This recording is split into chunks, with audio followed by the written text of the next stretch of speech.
Hi everyone. Again, we are connecting with advanced level chemistry, part of this chemical bonding. I know Unit 2 is extremely easy for everybody.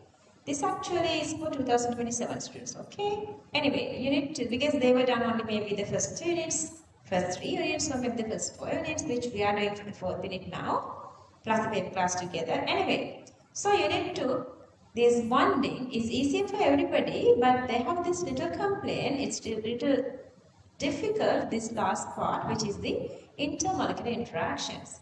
Okay, so the classification of chemical bonding is the base of this unit 2. So we divide basically this chemical bonding into two different parts. Those are intermolecular interactions and intramolecular interactions. Okay, so the very first part is the intramolecular interactions, intramolecular interactions. Okay, I would get as this simplest example that you guys can understand this nicely. Let's say we have a couple of water molecules. You have one single water, another water molecule and another water molecule. So both those sizes are supposed to be same. Okay, this is water molecules. Come on. Okay, let's say we have 4 different water molecules. Inside you have OHs. You have OHs. Okay, each of these you have OHs. See here, these are different families. Different families. If you get a one single family here that has one oxygen and two hydrogen. Another family has one oxygen and two hydrogen. So that oxygen and that two hydrogen, like family members, they have true bonds, all the connections. They share all the good things, all the bad things, and they share everything within them. And then they are having some sort of a little connection with their surrounding, like another family, let's say your neighbor family, maybe your aunt or uncle living in the next door. So they are having some sort of little interactions, these kind of a connection. See, these kind of a connection, that the connection between different families, like the connection between different molecules. Inside one single molecule, that connection is called the intramolecular, inside the molecule, true connections. So we call them real chemical bonds, stronger chemical bonds for primary interactions. And then the intermolecular, like between two different molecules, like between two different families. Those are called only physical interactions, secondary interaction, and collectively called van der Waals forces. Why they don't call true interactions? Why they are called physical interactions? Let's say one of the molecule is getting away. Let's say I'm just losing one of the molecule. Then another one gets there. What happened? Let's say one of your neighbor is leaving and another one is coming here. Then what would you do? Then you are making some sort of a connection with that new person. So you are making interaction with this new person. Okay, that kind of interaction is not primary, that is a secondary interaction that actually is only physical interaction. Family members never get it far, but different families are more here and there. So the one single family has intramolecular interactions and different families are having intermolecular interactions. Okay, into that intramolecular part, we're going to talk about ionic bonding, covalent bonding and metallic bonding. And then the covalent part is divided into polar, non-polar and reactive. That part is the base of second unit that you guys have to go through very nicely. Then you are drawing these Lewis, Vesper, hybridization, resonance and everything for those rules. But I'm not going to try to talk about those. I'm going to talk about these intermolecular interactions, these 6 interactions. Okay. Sometimes you feel like this part is difficult, so I'm going to go through this part actually to talk about these secondary interactions, which are being called intermolecular interactions. Let me delete this part. Okay, so there are 6 intermolecular interactions which we call one by one. The very first one is the London forces or London dispersions. Okay, so the very first one is the London dispersions, then dipole-induced dipole, iron-induced dipole, iron dipole, dipole-dipole, and hydrogen bonding.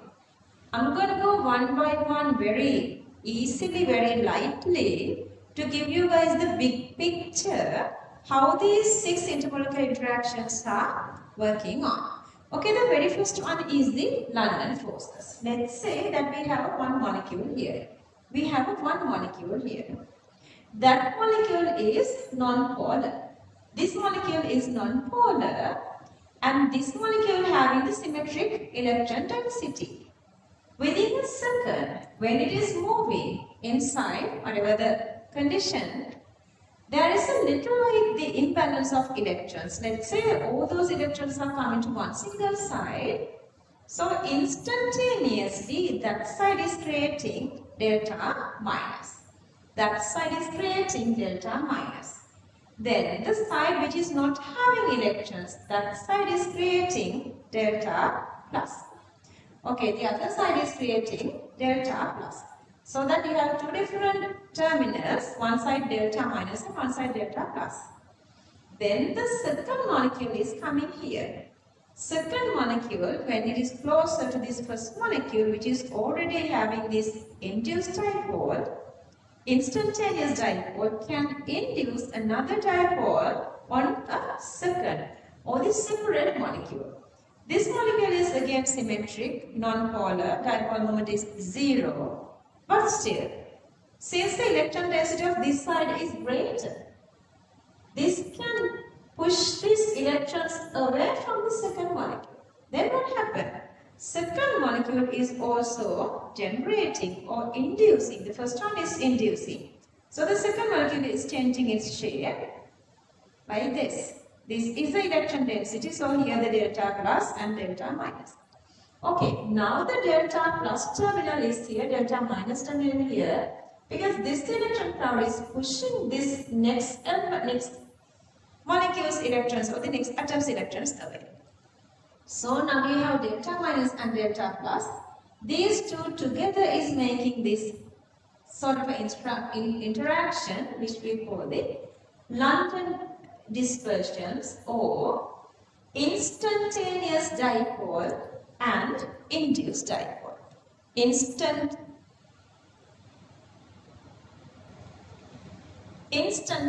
dipole, this is having the instantaneous dipole and this is having the induced dipole. Instantaneous dipole, induced dipole interaction is called the London forces. Okay, moving to the second type, that is the dipole induced dipole. What is this interaction? One is already having a dipole. Let's say this is having this kind of a shape. So this is delta minus, delta plus. Okay, first molecule is having delta minus negative pole and positive pole. This is having a permanent dipole. This is the dipole.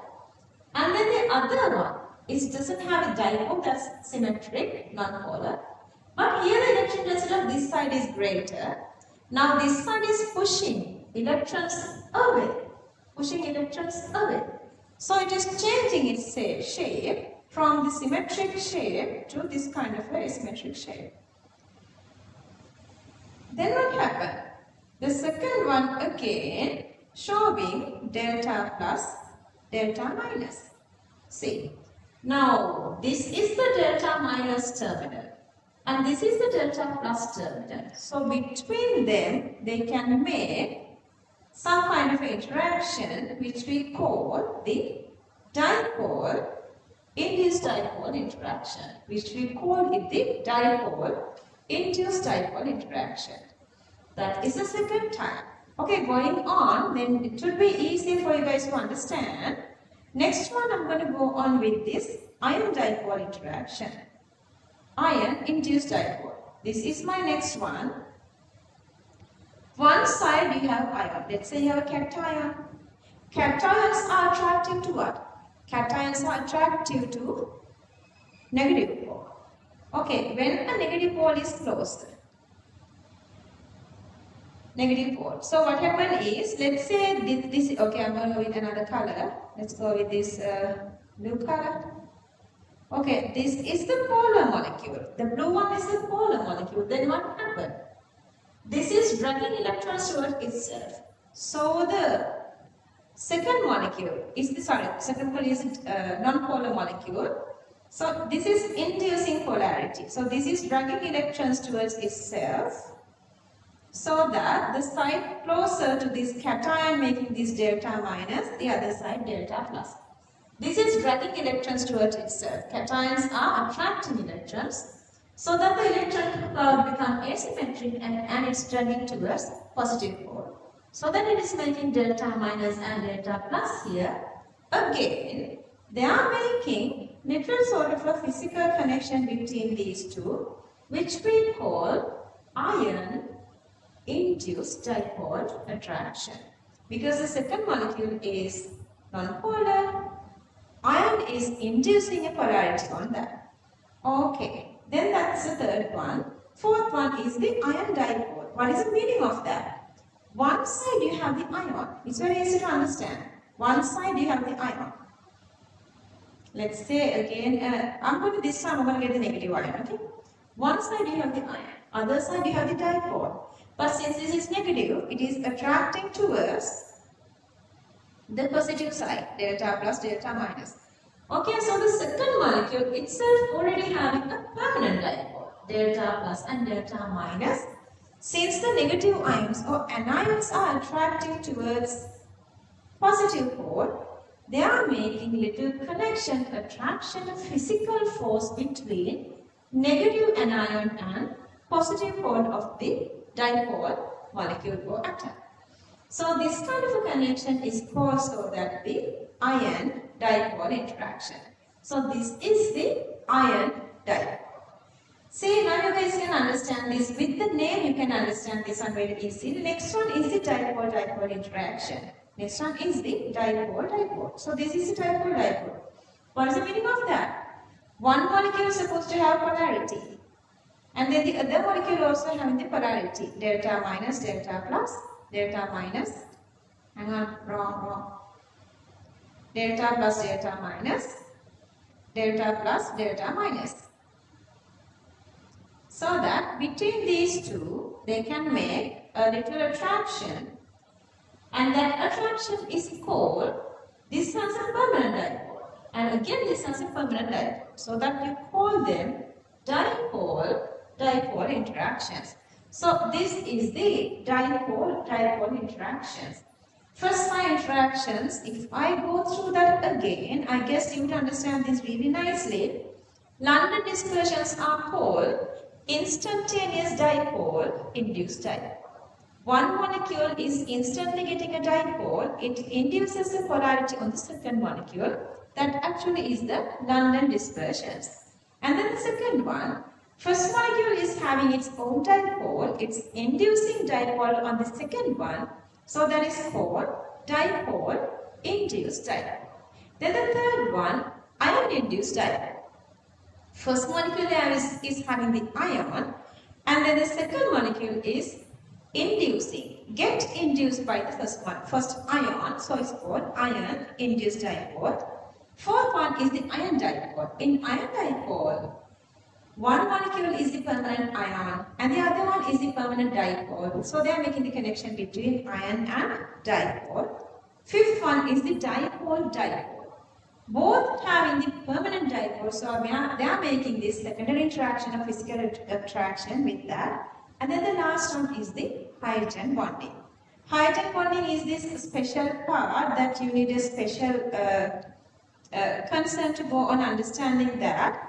Actually, there are three reasons why hydrogen bondings are stronger than other interactions.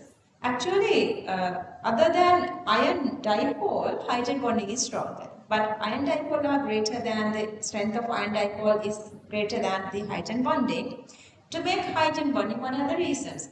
There are, the best reason is actually the electronegativity difference. Okay, so who's making hydrogen bonding? Hydrogen bonding is made by these three different atoms, fluorine, nitrogen and oxygen, when they are turning to hydrogen. What is the reason? Because these are very electronegative. So they are dragging electrons so much away from hydrogen, so much away from hydrogen, so that hydrogen become a very stronger positive pole. So that hydrogen can join, hydrogen can connect with any negative that are surrounding by that. Understood? So hydrogen become very, very positive because hydrogen has a one single electron. That electron is directing towards these electronegative atoms. So hydrogen has no more electrons and it's very small. So its nucleus is rebelling outside. So that has a stronger positive charge.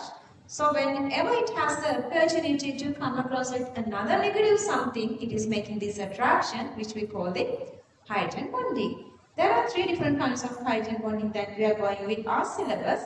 First one is the HF, between hydrogen and fluorine. So the shape becomes zigzag because each fluorine is making two hydrogen bonding. Because of the hydrogen bonding, they are showing these special melting and boiling points. You guys are supposed to go this part very nicely and slowly. I'm just going to give you guys this little summarization, okay? And then the next molecule is the NH3. And so that it is making this hydrogen bonding, it also has some special properties. Melting boiling points are greater comparing to some of these members of the same hydrides. And the last molecule which is included to your syllabus is the water molecule. And water is existing as a liquid, but all the other hydrides of group 16 existing as gases. That's because water is having this, consisting this hydrogen bonding. Okay, so likewise, there are a lot of informations with these intermolecular interactions, but if you go through this little summarization, after going through your real note, then you would understand the base of these intermolecular interactions. Okay, thanks for watching. Bye.